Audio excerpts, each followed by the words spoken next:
স্বামী বিবেকানন্দ আমেরিকায় একটি বক্তৃতা দিয়েছিলেন, যার জন্য আমেরিকার নিউজ পেপারে একটি লেখা বেরিয়েছিল যে এতে কোনো সন্দেহ নেই স্বামী বিবেকানন্দ এই পার্লামেন্ট অফ রিলিজিয়নে একজন সবচেয়ে মহান ব্যক্তি। ওনার কথা শুনে এটা মনে হয় যে এরকম নম্বর 1 জ্ঞানী দেশে ধর্মপ্রচার করা বোকামি হবে। এমন কি বলেছিলেন স্বামী বিবেকানন্দ যে যার জন্য ওনাকে এত মহান বলে মানা হয়? আর কি রকম ছিল ওনার বিচারধারা? আসুন জেনে নিন আজকের এই ভিডিওতে। 1863 সালে 12ই জানুয়ারি স্বামী বিবেকানন্দ জন্মগ্রহণ করেছিলেন এক সচ্ছল ধনী পরিবারে। প্রথমে ইনার নাম ছিল নরেন্দ্রনাথ দত্ত, সবাই ভালোবেসে নরেন বলে ডাকত। উনার দাদু দুর্গাচরণ দত্ত সংস্কৃত এবং পার্সিয়ান ভাষায় স্কলার ছিলেন। ইনি ল নিয়ে পড়াশোনা করেছিলেন এবং 25 বছর বয়সে বাড়ি ছেড়ে চলে যান এবং সন্ন্যাসী হয়ে গিয়েছিলেন। এই কারণেই স্বামী বিবেকানন্দের সন্ন্যাসী হওয়াটা কোনো অস্বাভাবিক ব্যাপার ছিল না। অপরদিকে স্বামী বিবেকানন্দের বাবা বিশ্বনাথ দত্ত কলকাতার হাইকোর্টে একজন উকিল ছিলেন। ইনি ছিলেন খুব শিক্ষিত, দানী এবং প্রগতিশীল ব্যক্তি। সংস্কৃত, পার্সিয়ান, ইংলিশ, হিন্দি, উর্দু এবং আরবিক ইত্যাদি আরও বিভিন্ন ভাষা তিনি জানতেন। ইনি সংস্কৃতে হিন্দু শাস্ত্র পড়েছিলেন, ইংরেজিতে বাইবেল পড়েছিলেন আর পার্সিয়ান ভাষায় দেওয়ান-ই হাফিজ পড়েছিলেন। আর এটা ছিল তার সবচেয়ে ফেভারিট বুক। স্বামী বিবেকানন্দ এবং বাড়ির অন্য সদস্যদেরকে রোজ এই কবিতা পড়ে শোনাতেন। এই জন্যই স্বামী বিবেকানন্দ ছোটবেলা থেকে এক চাপা স্বভাবের ছিল না, মন খুলে কথা বলতে পারত সবার সঙ্গে। অন্যদিকে স্বামী বিবেকানন্দের ভাই ভূপেন্দ্রনাথ দত্ত বলেছিলেন, সমাজের বহু লোক আমার পিতা বিশ্বনাথ দত্তকে নিয়ে সমালোচনা করেন আর বলেন যে কেন বাইবেল আর দেওয়ান-ই হাফিজকে এত সম্মান দিচ্ছেন। সব ধর্মকে যদি সম্মান করা পাপ হয় তাহলে হ্যাঁ, আমার পিতা বিশ্বনাথ দত্ত নিশ্চয়ই পাপ করছে।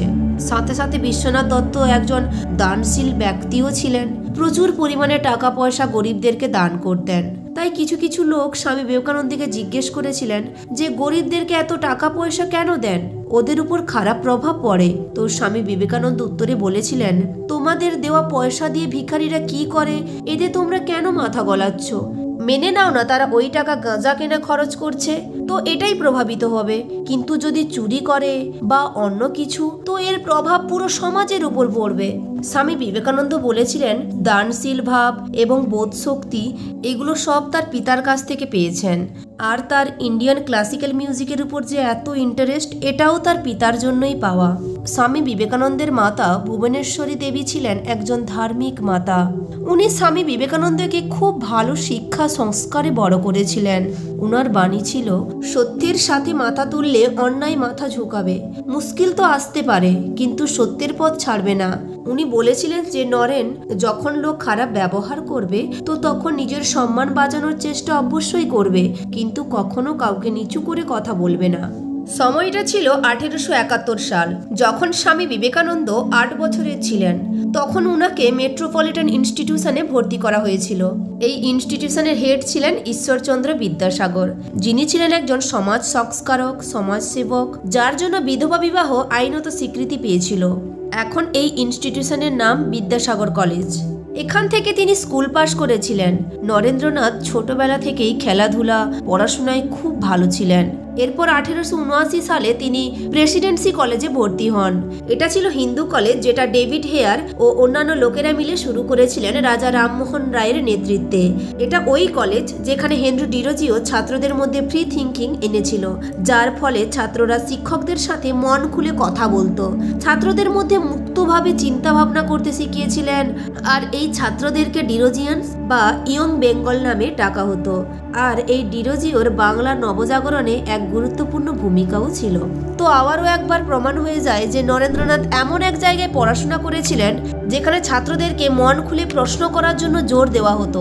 কলেজ শেষ করার সঙ্গে সঙ্গে ইনি হিন্দু স্ক্রিপচার এবং ওয়েস্টার্ন ফিলোসফার্সকে খুব ডিটেলসে পড়েছিলেন।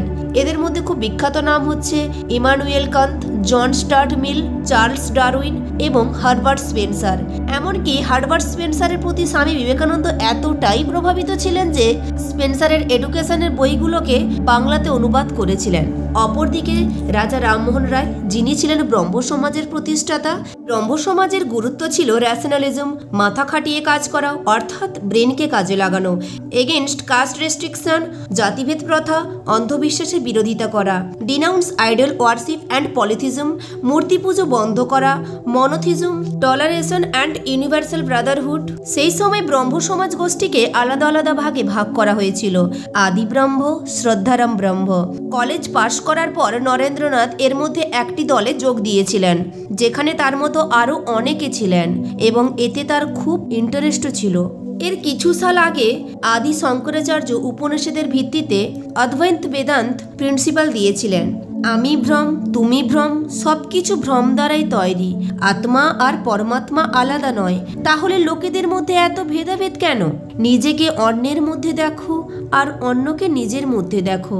এই অদ্বৈত বেদান্তকে রাজা রামমোহন রায় ব্যবহার করেছিলেন আর ব্রহ্ম সমাজ এবং বেদান্ত কলেজ বানিয়েছিলেন, আর এটাকেই স্বামী বিবেকানন্দ আরও এগিয়ে নিয়ে গিয়েছিলেন। তারপর ইনি নিউ ইয়র্কে বেদান্ত সোসাইটি বানিয়েছিলেন। তাই এসব দেখলে বোঝা যায় রাজা রামমোহন রায় এবং স্বামী বিবেকানন্দের এক গভীর মিল ছিল। স্বামী বিবেকানন্দ রাজা রামমোহন রায় সম্বন্ধে একটি বক্তৃতায় বলেছিলেন, যদি কাউকে কোনো কিছু দাও তো এভাবে দাও যেন গোলাপ ফুল সুগন্ধ ছড়াচ্ছে। মহান হিন্দু সেবক রাজা রামমোহন রায় এরকমই অদ্ভুত নিঃস্বার্থ কাজের উদাহরণ। উনি ভারতের জন্য নিজের পুরো জীবন সমর্পিত করেছিলেন। ইনি ওই ব্যক্তি যিনি সতীদাহ প্রথা বন্ধ করেছিলেন। উনি ব্রহ্ম সমাজের স্থাপন করেছিলেন। এক বিশ্ববিদ্যালয় বানানোর জন্য নিজের সঞ্চিত বহু টাকা খরচ করেছিলেন, আর তারপর তিনি নিজেকে সাইড করে নিয়েছিলেন আর বলেছিলেন, আমাকে ছাড়া তোমরা কাজে এগিয়ে যাও। না কোনো কিছুকে পরোয়া করেছিলেন, না নিজের জন্য কিছু চেয়েছিলেন। নরেন্দ্রনাথ কলকাতায় ফ্রি মেজনারিতে যোগদান করেছিলেন, আর 3 মাসের মধ্যেই তিনি মাস্টার ফ্রিজনারি পজিশন লাভ করেছিলেন। যখন স্বামী বিবেকানন্দ শিকাগোতে ছিলেন, এই ফ্রি মেজনারি বন্ধুরাই সাহায্য করেছিলেন। অবাক করার বিষয় এটা যে নরেন্দ্রনাথ এইসব করেছিলেন মাত্র 20 বছর বয়সের মধ্যে। আরেক বিচারধারা, আইডিওলজি, যেখানে নরেন্দ্রনাথ যোগ দিয়েছিলেন, এর নাম ছিল ট্রান্সেন্ডেন্টালিজম। এটা এমন এক বিচারধারা যেটা নেচারকে রেসপেক্ট করার জন্য জোর দেয়। স্বামী বিবেকানন্দের বিচারধারা এমনই ছিল যেটা বলে তো শেষ করা যাবে না, যতটাই বলবো যেন মনে হবে কোথাও না কোথাও খামতি থেকেই যাচ্ছে।